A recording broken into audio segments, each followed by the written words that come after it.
ዮሐንስ ወንጌል ምዕራፍ 20 ላይ ስናነብ የምናገኘው ቅዱስ ቃል አለ። ማርያም መግደላዊት ሌት ገስግሳ ወደ መቃብሩ ሄደች ይላል። እግዚአብሔር በተቀበረበት እግዚአብሔር በተሰቀለበት ጊዜ ፈሪሳውያን ኃይላቸውን አጠንክረው ቁጣቸውን አንስተው ስለነበረ የእግዚአብሔር ደቀ መዛሙርት ጠፉ፣ ተበተኑ። የብቻቸውን ቤት ዘግተው ይኖሩ ነበር ይላል። በዚያን ጊዜ ግን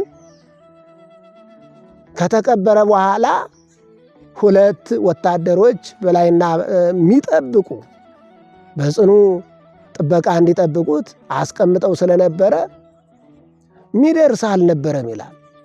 በዚያን ጊዜ የተገኘ በመስቀሉ ስር እንኳን የተገኘ ሐዋርያው ቅዱስ ዮሐንስ፣ እናቱ ቅድስተ ቅዱሳን ድንግል ማርያም፣ ሌሎቹም ቅዱሳት አነስታሉ ያለቀሱት ስለ ራሳቸው አልቅሶ ያላቸው እና በመስቀሉ ስር የተገኘ ቅዱስ ዮሐንስ ነው። ሐዋርያቱ አልነበሩ። በተቀበረ ጊዜ ማርያም መግደላዊት ባለውለታዋ እግዚአብሔርን አስባ ሄደች። 7 አጋንንትን ያወጣላት። ወደ መቃብሩ ሽቶ ልትቀባው ስትሄድ ገና ጨለማ እያለ ሳይነጋ ሊነጋጋ ሲል ሄደች ይላል። በዚያን ጊዜ እግዚአብሔር መልአክ በራስጌና በግርጌ ተቀምጠው 2 መላእክትን አየች ይላል። በብርሃን ተጥለቅልቆ ስትመለከት አትፍሪ፣ ያኔ ፍርሃት አደረባት። አትፍሪ አሏት ይላል። ኢየሱስን እንደምትፈልጊው አውቃለሁና አትፍሪ፣ ከሙታን ተነስቷል፣ ሕያውን ከሙታን መካከል ለምን ትሹታላችሁ ብሎ ነገራት ይላል።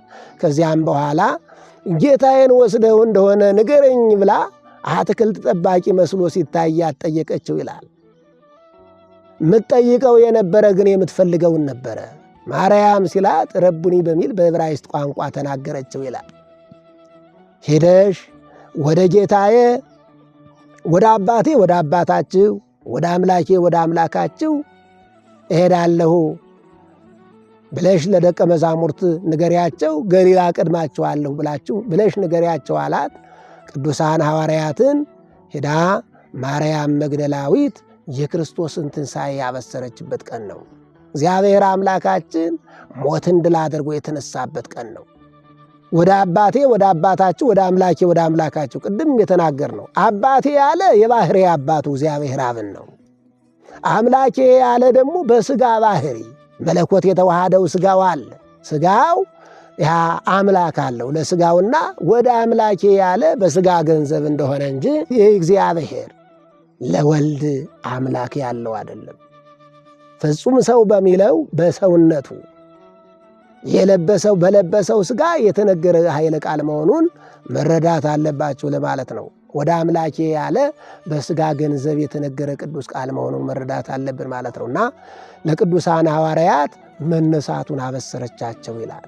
ከዚያም በኋላ እግዚአብሔር አምላካችንም ዝግ በሆነ አዳራሽ ተገለጸላቸው። ራት እየበሉ ሰላም ናችሁ አስታረቅኋችሁ ብሎ እግዚአብሔር አምላካችን በመካከላቸው ተገኝቶ አጽናናቸው ይላል። ፈርተው የነበሩትን ያዝኑ የነበሩትን በሩ ሳይከፈት እየበሉ እያለ መካከላቸው ተገኘና ሰላም ለእናንተ ይሁን አላቸው ይላል እና በትንሣኤው ሰላም የተረጋገጠበት ቀን ነው። በትንሣኤው መጽናናትን ቅዱሳን ሐዋርያትም እኔና እናንተም ያገኘንበት ቀን ነው እና እንዲሁ ቅዱሳን እኛ የተጽናናንበት ሞት የተወገደበት ቀን። ሞት ሆይ መውጊያ የታል አለ ሐዋርያው ቅዱስ ጳውሎስ። አሸናፊነትህ የታል አለ። የሞት ኃይሉ ደክሟላ እስመ ለሳህምዙ ለሞት። ሐዋርያው ቅዱስ ጳውሎስ ዕብራውያን 2 ላይም ክይለ እንከ ረድኤቶሙ ለሕሙማን አለ። በኃጢአት በሽተኞች የነበሩትን ማዳን ቻለ ይላል። እግዚአብሔር አምላካችን ማዳን የቻለው በመስቀል ተሰቅሎ ሞትን ድል አድርጎ ነው ማለት ነው እና ትንሣኤው ብርሃን ለእኛ የተገለጸበት ሞት ድል የተነሳበት እግዚአብሔር አምላካችን አስታርቆ እኛን አንድ ያደረገበት ነው። እግዚአብሔር አምላካችን እንግዲህ ይቺ ዕለተ ሰንበት የተለየች ናት። በሐዲስ ኪዳን ልዩም ያደርጋት ቀን የፍጥረት መጀመሪያ የነበረችው 7ቱ ፍጥረታት የተፈጠሩባት ይችኛዋ ዕለተ ሰንበት ዕለተ እሑድ ማለት እንግዲህ ሰንበተ አይሁድ ቀዳሚት ናት። ለሙሴ የተሰጠችው ሰንበት አለች። ይቺ ደግሞ ክርስቶስ ሞቱን ድል ያደረገባት ከፍጥረታት ከዕለታት ሁሉ አከበራት ይላል። ከሰው እምኩሉ ፍጥረት ከፍጥረት ሁሉ ሰውን አከበረው ይላል። ከዕለታት ደግሞ ሰንበትን ቀደሳት አከበራት ይላል። ክርስቶስ የተነሳባት ሞት ድል የተደረገባት ቀን መሆኗን እኛ ማወቅና መረዳት አለብን ለማለት ነው። እና በዚህ ቀን ትንሣኤውን ስናከብር እግዚአብሔር የተነሳላቸው እግዚአብሔር የትንሣኤውን ብርሃን የገለጸላቸው ዓይናቸውን ዓይን የሌላቸው እግር የሌላቸው በጥቅሉ መብላት በዓሉን ማክበር የማይችሉትን ሁሉ ማሰብ አለብን። እግዚአብሔር አምላካችን ለሁሉም ነው። ለደካማውም ለጠንካራውም ለሀብታሙም ለድሃውም እግዚአብሔር ተሰቅሏል። እግዚአብሔር ተነስቷል። እግዚአብሔር በኩርቦ ተነስቶልናል። እኔና እናንተም ደግሞ ነገ ትንሣኤ ዘጉባኤ ይጠብቀናል ማለት ነውና የትንሣኤውን በዓል በመራራት እግዚአብሔር ራርቶ ለእኛ ሞት እንደሞተልን ሁሉ የእኛ 5500 ዘመን በባርነት በግዞት መኖሩ አሳስቦት ዋጋ እንደከፈለልን ሁሉ ይህንን አስበን እኛም መራራት ያስፈልጋል። ወበከመ ይምህር አብ ውሉዶ ከማሁ ይምህሮሙ እግዚአብሔር። አባት ለልጁ እንደሚራራ እግዚአብሔርም ለእኛ ራርቶልናል እና እኔና እናንተ መራራት ያስፈልጋል። በዓልን ስናከብር እቤታችን እንዲሁ አይደለም።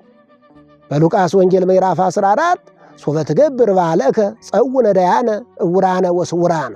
በዓል በምታደርግ ጊዜ ደካሞቹን ዓይን የሌላቸውን እግር እንዲሁ መብላት ማይችሉትን በቃ በዓሉን ለማክበር ማይችሉትን አስብ ይላል።